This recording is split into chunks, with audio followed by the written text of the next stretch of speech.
Vazhakulam pineapple കമ്പനിയുടെ പ്രവർത്തനം മെച്ചപ്പെടുത്തണമെന്ന് കർഷക സംഘം മൂവാറ്റുപുഴ ഏരിയ സമ്മേളനം ആവശ്യപ്പെട്ടു. കർഷക സംഘം സംസ്ഥാന കമ്മിറ്റി അംഗം കെ.വി. ഏലിയാസ് സമ്മേളനം ഉദ്ഘാടനം ചെയ്തു. സമ്മേളനത്തോടനുബന്ധിച്ച് മൂവാറ്റുപുഴ ഏരിയ കമ്മിറ്റിക്ക് പുതിയ ഭാരവാഹികളെയും തിരഞ്ഞെടുത്തിട്ടുണ്ട്. മൂവാറ്റുപുഴ മേഖലയിലെ പൈനാപ്പിൾ കർഷകരെ സംരക്ഷിക്കാൻ നടുക്കരയിലെ Vazhakulam agro and fruits processing കമ്പനിയിൽ കൂടുതൽ പൈനാപ്പിൾ ഉൽപ്പന്നങ്ങൾ വിപണനം നടത്തണമെന്നും കർഷകർക്ക് ഭൂരിപക്ഷമുള്ള മുൻ നടുക്കര അഗ്രോ പ്രോസസ്സിംഗ് കമ്പനിയാക്കി വീണ്ടും പ്രവർത്തിപ്പിക്കണമെന്നും കേരള കർഷക സംഘം മൂവാറ്റുപുഴ ഏരിയ സമ്മേളനം ആവശ്യപ്പെട്ടു. മരച്ചീനി കർഷകരെ സംരക്ഷിക്കാൻ കപ്പയ്ക്ക് വിലസ്ഥിരത ഉറപ്പുവരുത്തണമെന്നും മരച്ചീനിയിൽ നിന്ന് പശ നിർമ്മാണം ആരംഭിക്കണമെന്നും സമ്മേളനം ആവശ്യപ്പെട്ടു.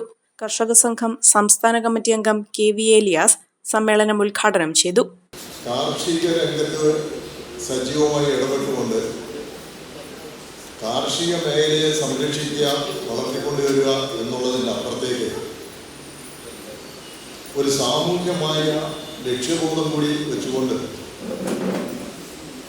ഇന്ത്യ രാജ്യത്ത് കേരളത്തിലെ മഹാഭൂരിപക്ഷം വരുന്ന ജനങ്ങൾ അവരുടെ ഉപജീവന മാർഗമായി ഏറ്റെടുത്തിട്ടുള്ള ഈ കർഷക പ്രസ്ഥാനത്തിൻ്റെ സമ്മേളനം നമ്മൾ ചേരുമ്പോൾ ആ സമ്മേളനത്തിൽ പ്രധാനമായും 3 കാര്യങ്ങൾ പരിശോധിക്കേണ്ടതുണ്ട് എന്നാണ് എൻ്റെ അഭിപ്രായം.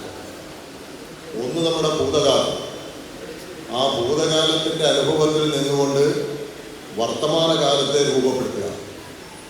ഭൂതകാലത്തിൻ്റെയും വർത്തമാനകാലത്തിൻ്റെയും അനുഭവങ്ങളിൽ നിന്നുകൊണ്ട് ഭാവി കാര്യങ്ങളെ രൂപപ്പെടുത്തി മുന്നോട്ട് പോവുക. അതാണ്.